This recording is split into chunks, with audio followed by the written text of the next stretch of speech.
Starting this week, more than 200 military doctors will be sent to hospital emergency rooms due to growing medical service disruptions stemming from disputes between doctors and the government. The latest economic assessment shows domestic demand remains weak, and this is hindering an economic recovery.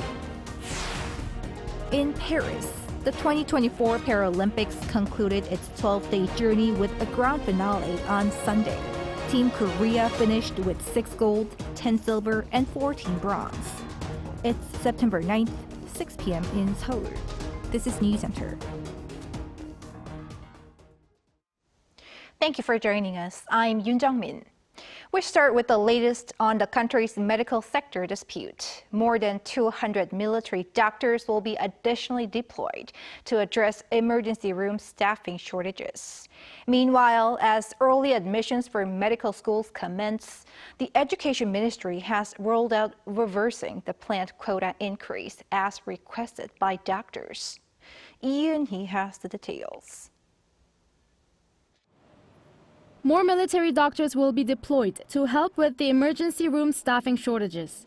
The Ministry of Health and Welfare announced that following the dispatching of 15 last week, 235 additional military doctors will be gradually assigned to medical facilities from Monday to Wednesday.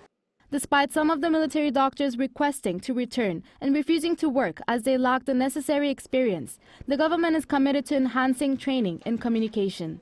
Meanwhile, South Korean lawmakers are working to address concerns about potential disruptions in the medical system ahead of the Chuseok holiday. Floor leaders of the rival parties met with the National Assembly Speaker on Monday and agreed to work together to bring doctors to the discussion table. This follows a proposal by the People Power Party to establish a joint consultative body involving rival parties, the government, and relevant members of the medical community to resolve disputes related to the medical reform. However, the Korean Medical Association said it is hesitant about participating in the talks as it is demanding that the government scraps its plan to increase next year's medical school quota. The association also reaffirmed its position in a public statement released on Monday, asserting that the only way to bring back the trainee doctors is for the government to fully withdraw its plan to expand medical school quotas. The statement also highlighted the worsening healthcare crisis, noting that without the trainee doctors, not only are emergency rooms overwhelmed, but even the so-called Big Five hospitals are struggling and their remaining staff are exhausted. Amid the ongoing dispute with no clear resolution in sight, the early admissions process for medical schools began Monday, confirming that the government's original plan to increase the med school quota by 2,000 from next year remains unchanged. And with the admission process already underway, the Ministry of Education has stated that reversing the increase would create considerable confusion, so no changes will be considered. Yoon, Arirang News. Following liquidity crises at e-commerce platforms TMON and WeMakePrice recently creating massive chaos in Korea, the authorities and the ruling party today unveiled their plans to strengthen measures against harmful trade practices. Our Lee-Who explains what those are. Soon, online sellers here making profits through harmful or anti-competitive practices will have to alter their sales tricks. On Monday, officials from relevant government ministries and the ruling People Power Party announced new plans to stop e-commerce platforms from exploiting individual sellers and making sales through unethical practices. Until now, it was common for platforms to beat out competitors by giving preferential promotions for their own products, carrying out tie-in sales, and demanding the lowest possible supply prices from sellers. However, all these prices will likely be banned and the platforms will be fined at a higher rate as the administration and the PPP introduce new changes to current rules. The ruling party members of the National Assembly Legislation Committee will introduce changes to 2 current laws, the Monopoly Regulation and Fair Trade Act and the Act on Fair Transactions in Large Retail Business. This will make it fundamentally illegal to cheat customers and legally require the platforms to provide swift payments to sellers while also improving their liquidity ratio. The long-anticipated measures follow nationwide market chaos from early July, caused by liquidity issues at platforms TMON and WeMakePrice. Subsequent government support measures soon after helped sellers awaiting payment and customers waiting for refunds, but there have since been numerous calls for measures for proactive prevention. Lee Si-hu, Arirang News. Ahead of President Yoon Suk-yeol's visit to the Czech Republic this month, the country's Foreign Minister Jan Lipavsky expressed confidence that the upcoming visit will open a new chapter in bilateral relations. While meeting with his Korean counterpart Cho Tae-yeol today in Seoul, he said a South Korean company being selected as a preferred bidder to build 2 nuclear power plants in the Czech Republic was a groundbreaking moment in relations between the two countries. Noting that South Korea is the 4th largest foreign investor in the Czech Republic, he also explained the country currently has a great business environment for Korean companies, adding that it's prepared to welcome Korean investments, particularly on gigafactories, semiconductors, and hydrogen production.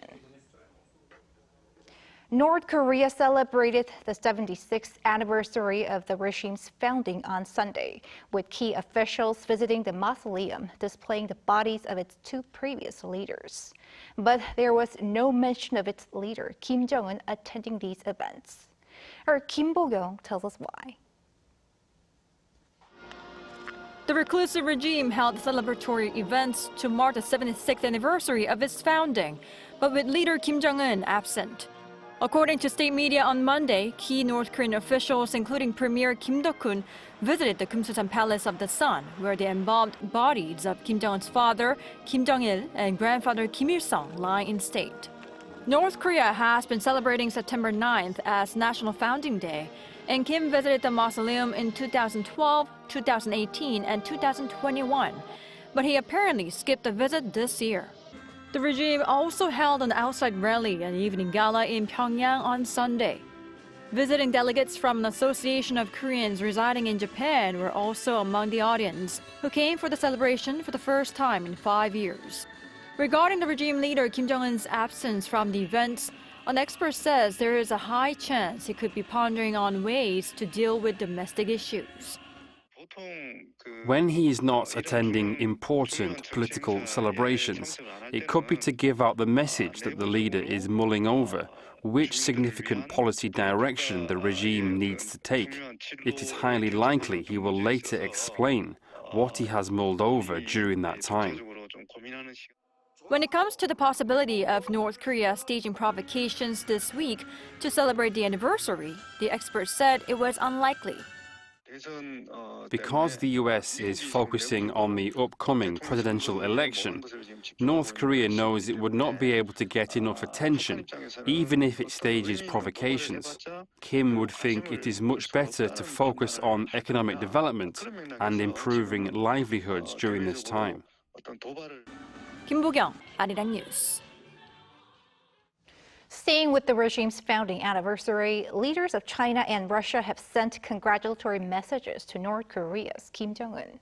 The North state-run news agency said Monday that Chinese President Xi Jinping, in his message, called for deeper strategic communication and cooperation with Pyongyang, and that Russian President Vladimir Putin said a comprehensive strategic partnership would be strengthened between Pyongyang and Moscow.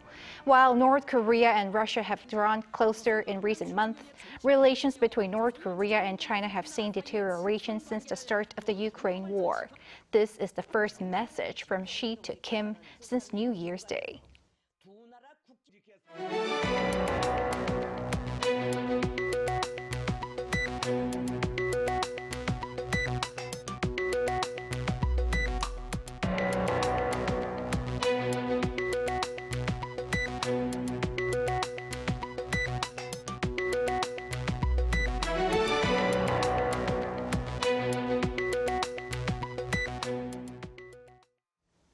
The latest assessment by Korea's state-run think tank reveals the economy showing signs of constrained improvement as demand at home remains weak.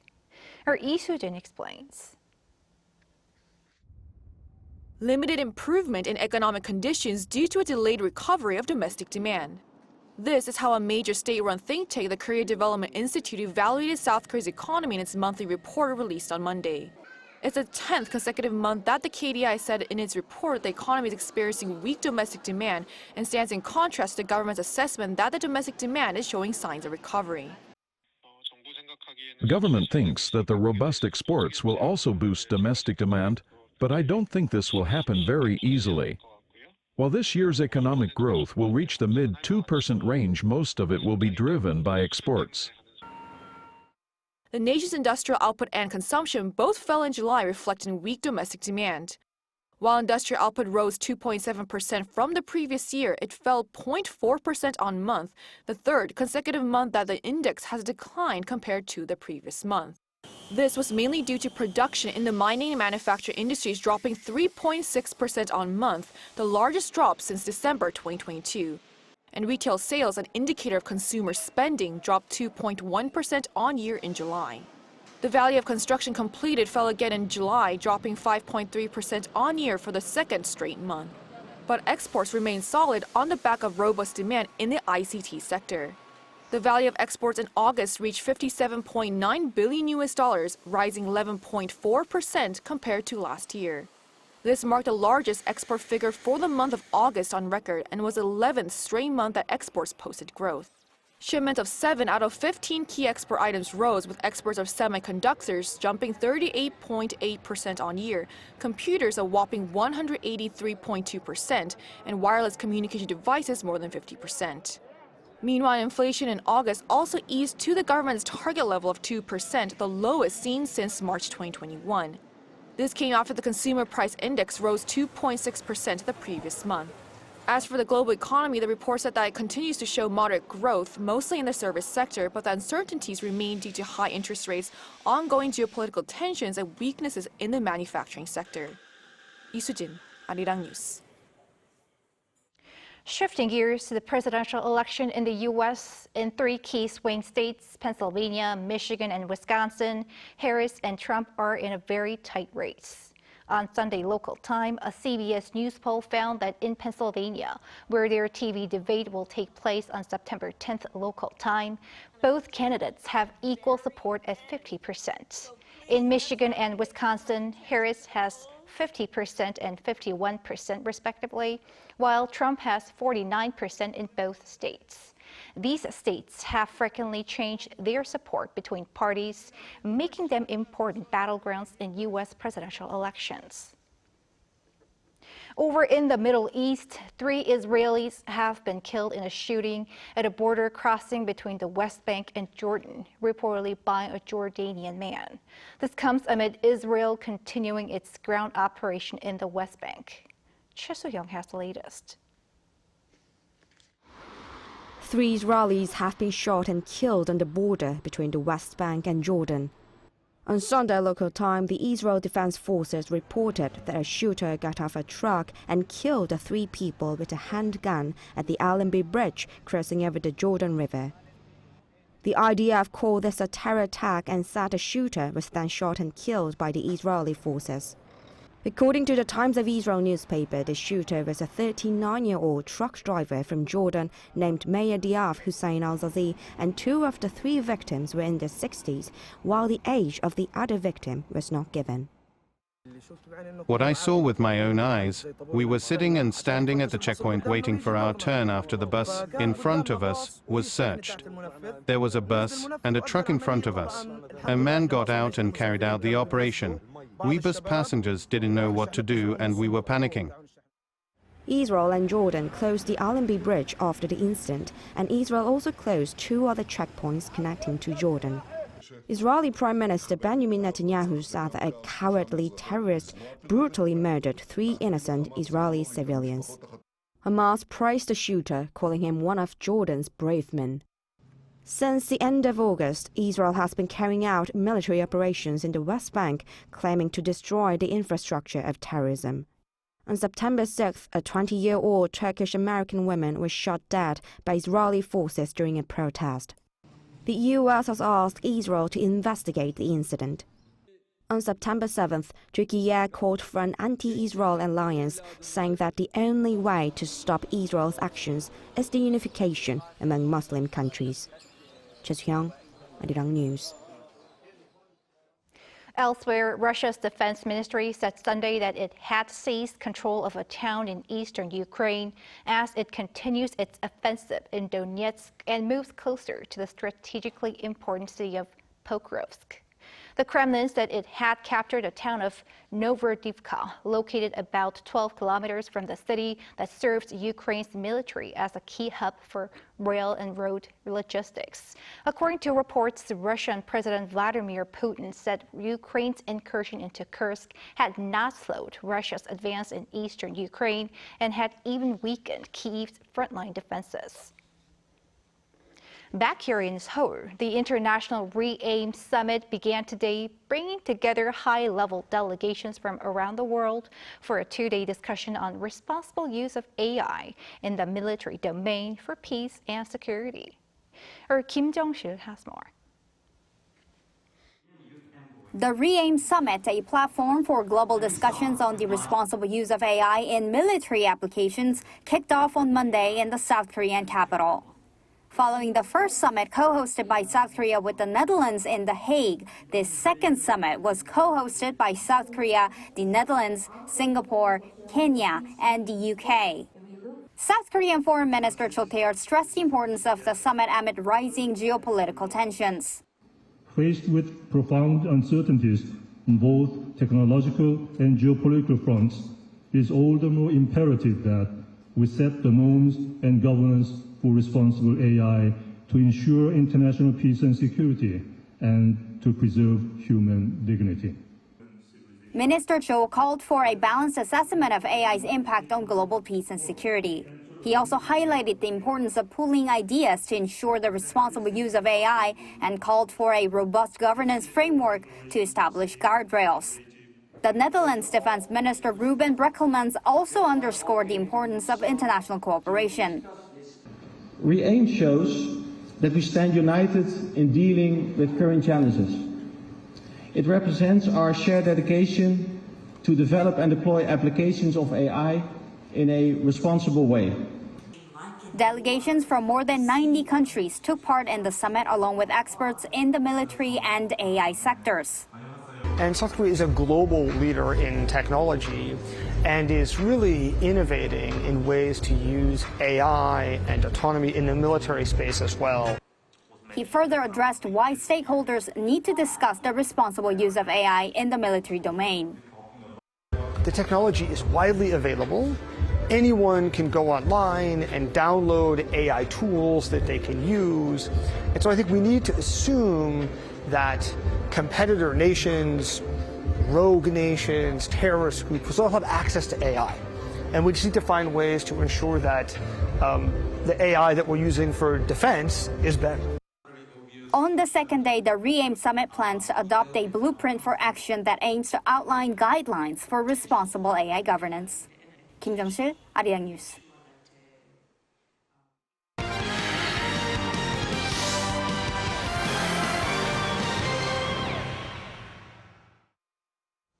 It is time to take a look at what's been happening in the world of sports. Joining us is our sports editor, Paul Need. Evening, Paul. Evening. Let's begin with Paralympics, which wrapped up over the weekend. Team Korea beat its gold medal target. Yes, that's right. 6 gold medals. That beats their target of 5.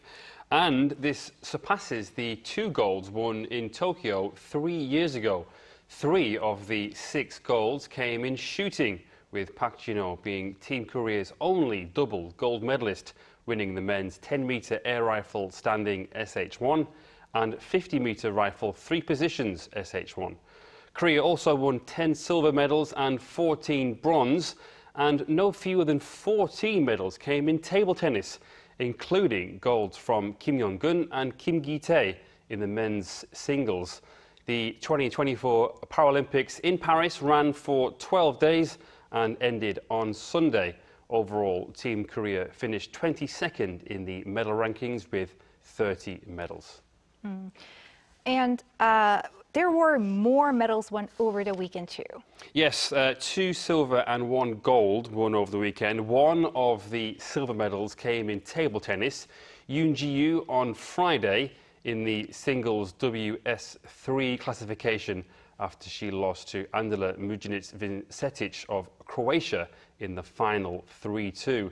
The other silver came in wheelchair fencing with Kwon Hyo-kyung losing 15-6 to Chon Woo-eun of China in the women's épée category A. The gold was Korea's sixth and final gold, with Kim Jong-un beating Wanchai Achaiwut of Thailand 3-2 in the men's table tennis singles MS4 classification. Great stuff. Congratulations to all Team Korea's Paralympians. Moving on to golf now. A first senior tour title win for Yang Yong-eun. Yes, that's the 2009 PGA Championship winner, Yang Yong-eun, of course. In a playoff at the Ascension Charity Classic in Norwood Hills Country Club in St. Louis on Sunday, Yang, 52, overcame 67-year-old Bernhard Langer. Both had finished at 13 under par. Yang sank a birdie putt from around 6 feet away, but Langer missed from a bit further out. It was his first win in 72 starts on the seniors tour. Yang famously beat Tiger Woods in 2009 and remains the only South Korean to win a men's major title. And finally, to football, South Korea's men's national team is in action tomorrow night. In a World Cup qualifier. It hasn't exactly been a good start for new manager Hong Myung-bo. Yeah, I'm afraid not. Korea drew 0-0 at home to Palestine on Thursday, a team that is ranked number 96 in the FIFA rankings. It was quite a hostile atmosphere too, as fans voiced their frustrations with the KFA. It was a game that Korea dominated possession 75% to 25 and had 16 shots on goal, 5 on target. Now the team will look to bounce back when they take on Oman on Tuesday night. Oman lost to Iraq 1-0 on Friday, leaving them the only team in the group without a point so far, with a lot of scrutiny as well surrounding the quality of the playing surface at Seoul World Cup Stadium on Thursday. An away game may just suit South Korea at this time. The third round of qualifying will run until June next year. The top two in the group qualify for the 2026 World Cup. Right, Paul, thanks for that. See you next time. Thank you.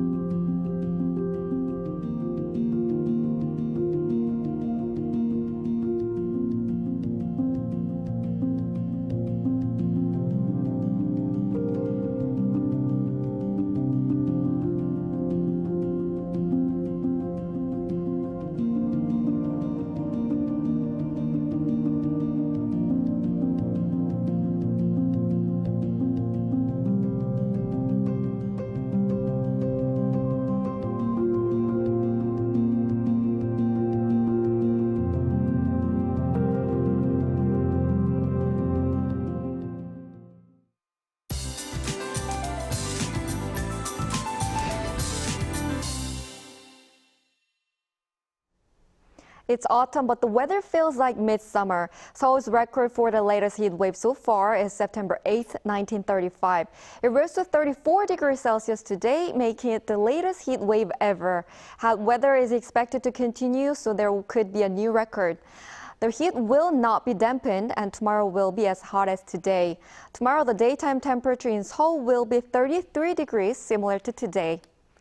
Tomorrow afternoon, it will rain up to 80 millimeters on Jeju Island and 5 to 20 in eastern parts of Gangwon-do province on Wednesday. There could be around 20 millimeters per hour with thunder and lightning. Tomorrow, Seoul and Busan will start off at 25 degrees. Highs will move up to 34 in Daejeon, Daegu, and Gyeongju. The heat wave and tropical nights are expected to continue this week. That's all for Korea. Here are the weather conditions around the world.